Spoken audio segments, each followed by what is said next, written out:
à tous. Bon, c'est un... Je suis déçu d'avoir perdu mon quiz. C'est même plus moi qui le fais, tu vois. Bientôt, je vais plus faire les conférences.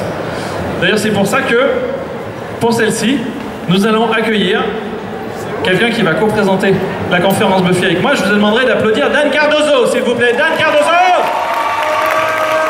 Hello! Bonjour! Bonjour à tous! Alors, on est là pour un quiz. Non, c'est pas ça. Une conférence. Conférence? On appelle ça. Une conférence sur la série? Contrôlée. Ouais, il y en a deux qui ont suivi. Il y en a deux là qui ont suivi. Non, par contre, ils sont juste derrière. Si vous donnez que ça va pas le faire. Non, ça va juste pas le faire. Donc là, on est sur une conférence sur...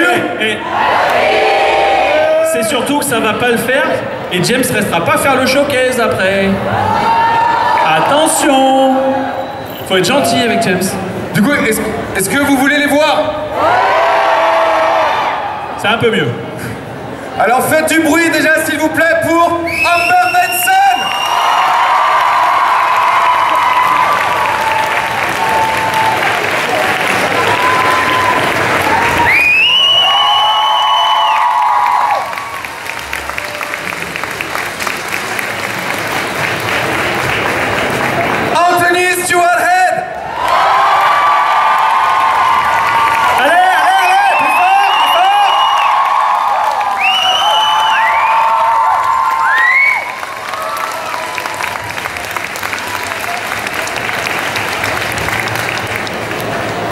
Et James Masters! J'entends rien! Attends! Faites du bruit! Et nous remercions bien évidemment notre chère accompagnatrice qui nous est envoyée, non, par elle-même en fait. Comment t'appelles-tu? Makio. Makio. Et nous remercions... Pardon? Je veux me mettre où? Mais je vais me mettre sur scène, je pense. Voilà. Merci. Et puis on les applaudit tous bien fort et on applaudit notre cosplayeuse parce qu'elle est vraiment fabuleuse. Merci beaucoup. Allez, je me mets là. Alors, on commence avec les questions du public. Are you ready to answer some questions? Oh oh. Est-ce qu'on peut brancher Est-ce que les micros trois fonctionnent autres tous bien? micros, s'il vous plaît? Attends. Hello. Hello. Hey, Oh, there, here we how you are. doing? Ah. Ok. Alors, première question. On y va. Ici.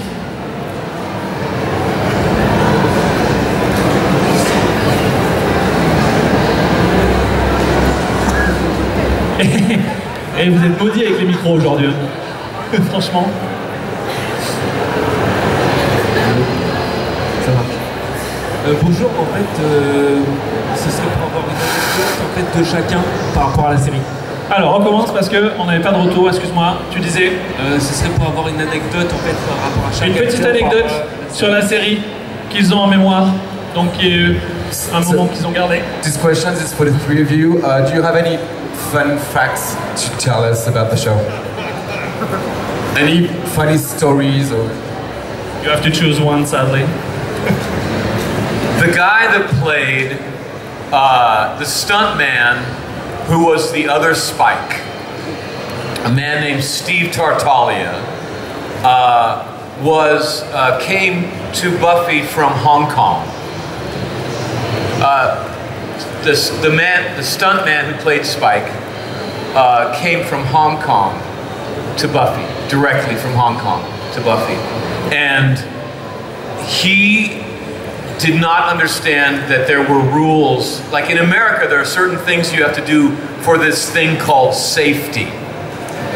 In Hong Kong, they have no rules about that at all. So he would do stunts that other stuntmen would never do. And I remember one time, he was taking a medium fall from about the same height as these beams, and he was gonna fall on the grass, but because of the camera, they moved him over so that he had to fall onto the curb. So half on the street, half on the grass, but there's a curb there, and he has to fall down on that, which is like, it's gonna break your back. And all he asked for was a small bush to break his fall. Steve was insane. Yeah. En fait, le cascadeur qui donc remplaçait James dans le rôle de Spike, le cascadeur, il venait directement de Hong Kong. Et il dit, aux États-Unis, c'est ça, on a des règles sur la sécurité, hein, des règles qui sont vraiment bien précises et avec lesquelles on n'a pas le droit de jouer. Alors par contre, à Hong Kong, pas du tout, hein, il n'y a pas de règles, il y a pas, on y va un peu à l'arrache. Et il dit, et lui, il faisait des trucs que jamais aucun autre cascadeur n'aurait accepté de faire. Et il dit, je me souviens d'une scène où à un moment, il devait tomber d'une hauteur à peu près de la grille, directement sur le sol, et en fait, en tombant à moitié sur la rue et à moitié sur le trottoir, donc avec quand même le dénivelé des deux. Et il disait, mais... et lui, il était là, non, bah vas-y, je le fais, non, mais il va se casser le dos. Et en fait, il a juste demandé un tout petit buisson. Si on pouvait juste mettre un tout petit buisson comme ça pour amortir sa chute tranquille. Okay. Okay. No, go on. Really? Yeah. Okay. The best stunt that I ever did was they lit me on fire. And it was in the season 3 where Spike gets drunk and falls asleep outside. He's woken up by the sun lighting him on fire. And the thing is that the hand is lit on fire, so it's an unprotected burn, which is one of the most dangerous stunts that there is. And I talked them into letting me do it. And because usually when you see someone burning on film, it's actually their clothes burning. It's not the flesh. So for the gag, they put my hand in this protective gel, and then they put my hand in fuel, 2 liquids, and then they light me on fire. And you have 4 seconds to put it out. So I was an idiot, and I thought that it would be funnier if it burned longer. So I let it go for 6.5 seconds. And I burned the living hell out of my hand. I had blisters all over my hand. And I was only in that 1 episode of season 3, so that was the last shot. Like they saved that one for the end in case I killed myself, it was okay. And I remember thinking, if they find out how bad I blew this gag, they're never gonna let me do any more stunts again, because any idiot can do a stunt and go to the hospital. It actually takes some finesse to do a stunt and not hurt yourself. That's the whole point. So I remember like saying goodbye to everybody with my hand tucked, like, hi, and it's killing me. And I'm just get to the hospital, just drive to the hospital. Bye, Joss, thanks for a great year, you know. And so I didn't tell anybody until I tell you now. En fait, il y avait une cascade qu'il voulait absolument faire. Il dit c'est dans la saison 3, le moment où, vous savez, il est complètement bourré, il s'endort à l'extérieur et il se réveille, il est couché comme ça dehors et c'est le soleil en fait qui le réveille en brûlant. Lui, il s'est dit, bon, j'étais un peu idiot quand même sur ce coup-là. Je me suis dit, moi j'ai vraiment envie de faire ma cascade, ça peut être sympa. En fait, en général, quand vous voyez quelqu'un prendre feu dans les films, c'est les vêtements qui prennent feu. Là, pour la peau, c'est plus compliqué. Il faut d'abord tremper dans un gel protecteur. Ensuite, du gel, on le passe dans l'essence et ensuite on allume. Par contre, pour que l'effet protecteur du gel dure, ça doit durer que 4 secondes. Si on fait plus, après, ça attaque. Et James s'est dit, non mais attends, moi je veux quand même bien faire ma cascade et tout, je vais leur montrer, enfin, je vais essayer de le faire durer un peu plus longtemps. Et en fait, il a fait durer 6 secondes et demie. Donc du coup, il s'est vraiment brûlé, il s'est archi mal. Il s'est retrouvé avec des cloques plein la main, etc. Et il dit, mais comme n'importe quel cascadeur, si tu te blesses, tu vas à l'hôpital et tout pour refaire. Il dit, moi, je voulais juste pas passer pour un idiot et rien dire. Et surtout, on m'aurait interdit de faire la suite de mes cascades si je voulais en refaire. Et donc, c'était mon dernier jour et je suis parti, genre sans rien dire à personne, la main dans le dos. Salut Joss, à bientôt, je douille. Et aux autres, amenez-moi à l'hôpital maintenant, s'il vous plaît, il faut vraiment que j'aille à l'hôpital. Allez, salut, hein, à bientôt, hôpital, maintenant.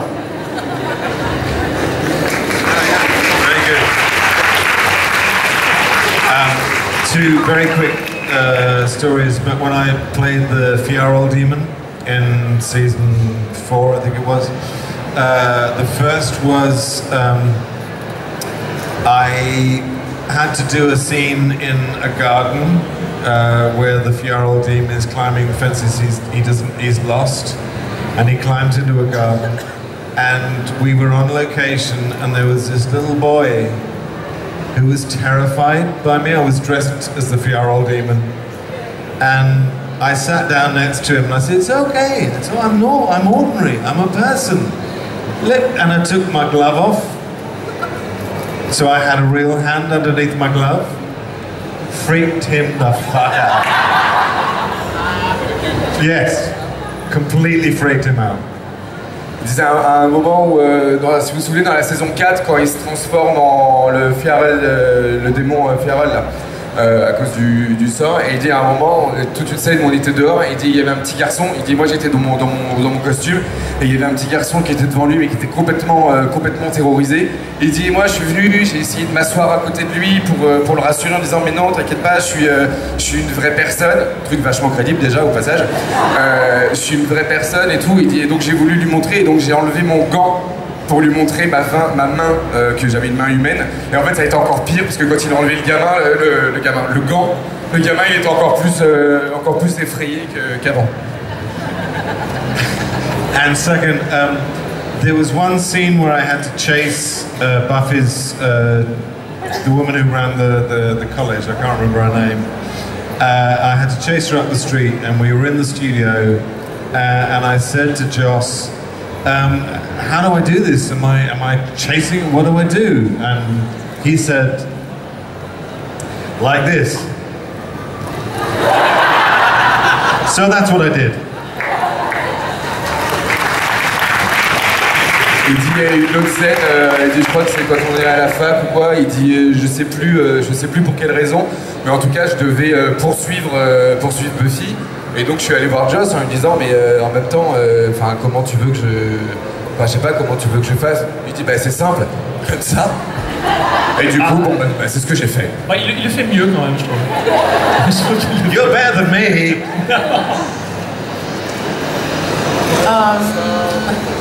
In the musical episode,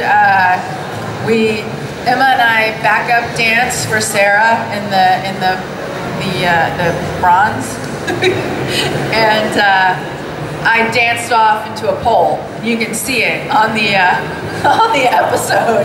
They left it in there. I thought I'd gotten away with it because no one said anything, and then I watched it. And there I am. I walked right into a pole. Yeah, I literally just walked into it, danced off into the pole, Yeah, it's in the episode. You can see it. I'm all Dad. Dans la comédie musicale, il y a la scène dans le bronze où en fait il y a Sarah qui danse devant, et derrière il y a Emma et Amber qui sont en train de faire le backup. Elle dit on est en train de danser toutes les deux, etc. Et en fait à un moment elle s'est carrément mangé un poteau, et elle dit ouais personne n'a rien dit, donc je me suis dit c'est bon, c'est passé inaperçu. Et en fait si vous regardez l'épisode, ils ont laissé la scène dans l'épisode, donc vous pouvez la voir en train de danser, etc. Et bam, elle se mange le truc.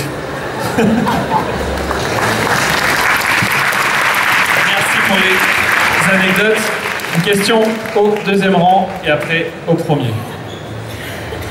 Deuxième rang, le monsieur. Allez, lève-toi, tu vas être obligé de te lever.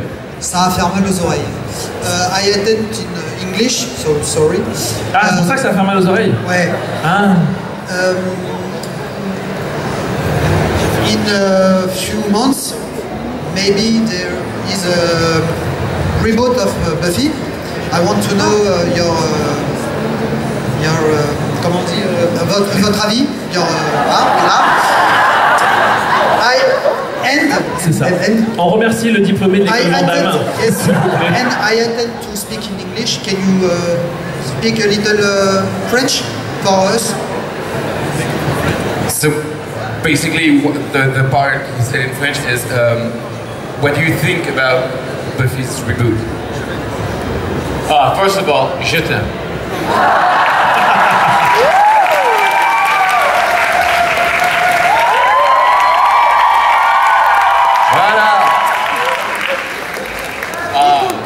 I think like everyone else, I was a little concerned when I thought that it was going to be a copy of Buffy, like they're going to get a new person to play Buffy and a new person to play Giles.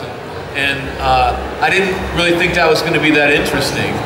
But then when I found out that it's going to be an entirely new Slayer for an entirely new generation, an entirely new cast of characters, but in the same universe, then I thought that was very exciting. And then I read that the woman who is going to run the show grew up with Buffy the Vampire Slayer. It was watching Buffy that made her want to be a writer-producer. So Buffy is really in her DNA. And she's gone on to produce other very popular television shows. So she's a very experienced writer-producer. And then I found out that Joss was on board and working with her to make sure that the special magic of Joss is in there as well. And at this point, I'm very excited about it. Because I think that this new generation needs a Slayer. I think, especially in my country, there's a lot of demons out there that just, yeah, you know. Yeah, so I'm excited. I think it's a really good idea. I think it's a good time. I think we need a new Slayer. Yeah.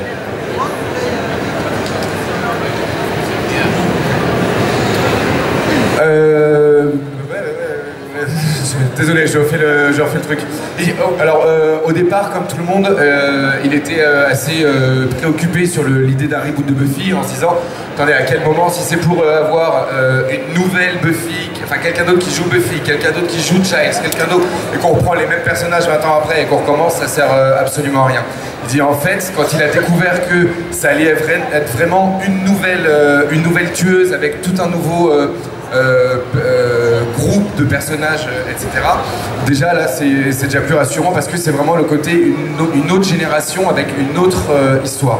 Et surtout la scénariste et productrice du reboot, c'est une femme qui a grandi avec Buffy, qui était fan de Buffy, et c'est la série Buffy elle-même qui lui a donné envie de devenir scénariste et productrice. Donc ça fait partie de son ADN, la série. Et surtout quand il a appris qu'après Joss Whedon allait rejoindre le projet, là il s'est dit ok, bon il y a des chances que ça donne quelque chose de bien. Je t'aime aussi. Et je t'aime Paris, j'aime beaucoup France et je déteste Brexit.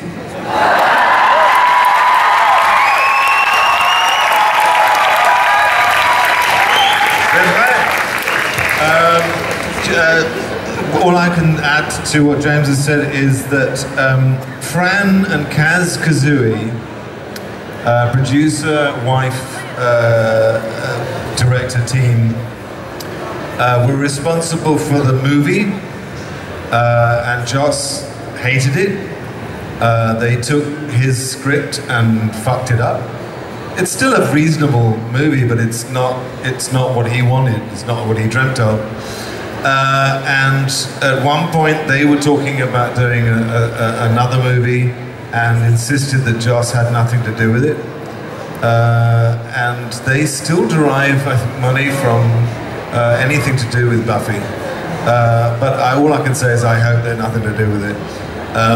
Because Joss is the world of Buffy. He's every time we had a script, and it was a reasonable script, whenever Joss then did he'd do a little thing at the end, little sprinkle of stardust, and it came to life. There were gags and little twists that weren't there before that he put in. So yeah, as long as Joss is on board, it's going to be great. Il dit par exemple au départ Franz et je sais plus le nom de l'être, mais le couple Kazooie qui était aussi en production et qui ont fait le film, qui avait fait le premier film là, où en fait ils ont piqué le script de Joss, ils l'ont pris, ils en ont fait un truc qui est pourri. Merci. J'ai essayé de rester poli en disant il y a des mineurs, merde, mince, qu'est-ce que je peux voilà, donc qui était pourri. Pardon. Qui était complètement pourri et voilà, donc c'était difficile, c'est difficile, et heureusement après tout ce qui a fait après de Buffy ce que c'est devenu, c'est grâce à Joss Whedon. Quand il est revenu, il dit à chaque chaque retournement, chaque situation twist c'est retournement, mais chaque chose qui rendait Buffy belle ou qui disait c'est de la poussière d'étoiles, ça c'est grâce à Joss. Donc à partir du moment où dans le reboot on sait qu'il y a Joss, encore pareil, ça devrait donner quelque chose de bien.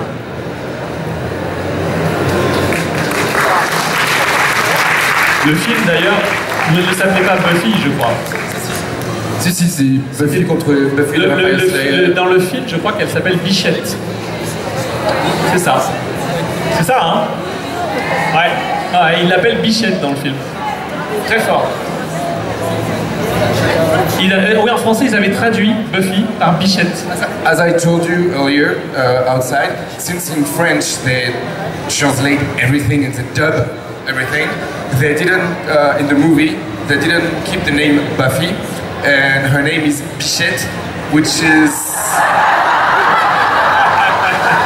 Une biche, it's a deer, okay? Bichette, it's a small deer, it's a... C'est un grand moment de solitude, c'est fabuleux. Doll. You know? But it sounds stupid, like a doll. Bichette. Like, you would make fun of someone like Bichette.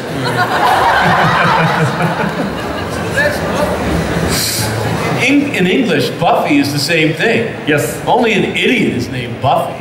Really? Buffy, it doesn't mean like polish something. It's to buff something. Buff something. No, it's the name of an entitled, spoiled, stupid high school girl. Buffy. That's why he chose it. He's tempting people to make fun of her. And then so she can prove them wrong. Oh god. En fait, Buffy en anglais, c'est vraiment pour catégoriser la pain-bêche égoïste, gâtée, stupide du lycée. D'ailleurs, celle qu'on a tous détestée parce que voilà.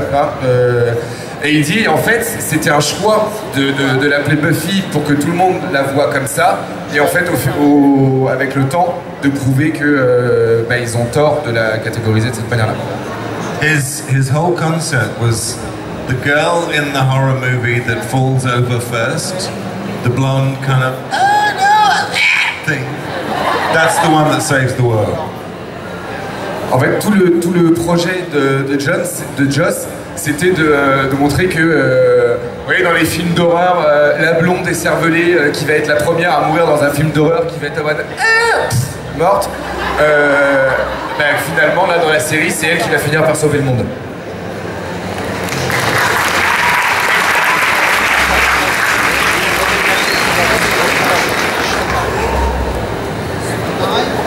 Et on termine avec Amber.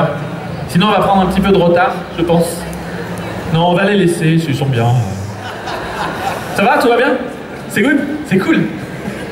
Soit Amber n'a pas répondu, peut-être elle n'a pas dit elle n'a pas répondu à la question, parce que la question était pour les trois, je crois, c'est ça? The question. Il y en a un qui a su. Je m'appelle Amber.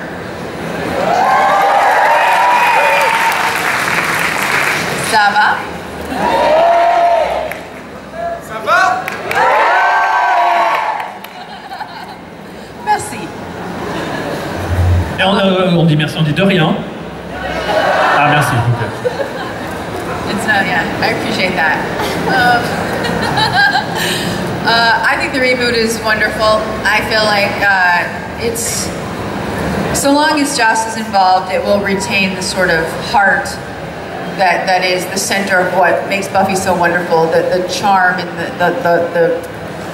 the heart. I mean, you care about the characters. There's an emotional connection, and I think that will be a part of this because he's involved. And I love the idea of a diverse cast, and I think we need it. I think we're in a very divisive time in this world, as you were referencing Brexit. And it would be nice to see Buffy kind of bring people back together again.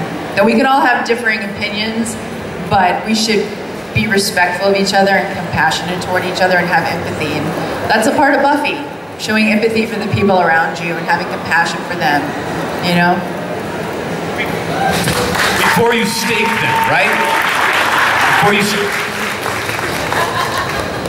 pour ce qui est du reboot, elle dit, comme James et Anthony, elle dit à partir du moment où Joss fait partie du projet, on est sûr qu'on va garder le cœur, l'essentiel de Buffy et ce qui nous a fait, aimer la série. Elle dit, en plus, elle dit, je trouve ça super qu'on ait tout un casting complètement différent, nouveau et plus particulièrement dans lequel on est maintenant.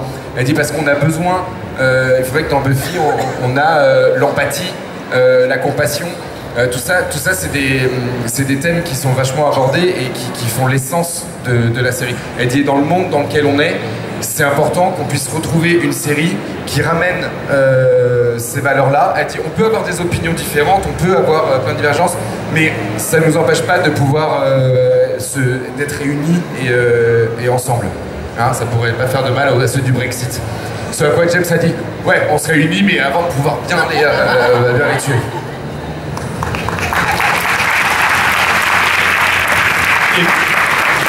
Et malheureusement, on a complètement cramé notre timing, c'est un truc de fou. On est obligé déjà de terminer cette conférence si on veut pas prendre trop de retard. Mais je crois qu'on va enchaîner sur quelque chose de sympa. Oui, mais alors là, la conférence, n'oubliez pas, il y a une autre conférence demain, déjà. Et c'est surtout que si vous voulez en plus profiter du showcase, c'est maintenant. C'est maintenant. Qui veut le showcase? Qui veut écouter James Masters? C'est pas assez, c'est pas assez. Allez! Il se prépare, il en a pour quelques minutes et il revient. En attendant, ah oui, on fait une petite photo, tu sais, juste devant le public, avec nos 3 invités. Just a picture with the public behind you. Yeah. Ça va être publié sur les réseaux, c'est ça? Ça va être quoi? Alors, est-ce qu'on peut avoir tout le monde debout, s'il vous plaît? Sur tous les réseaux, si vous voulez être sur tous.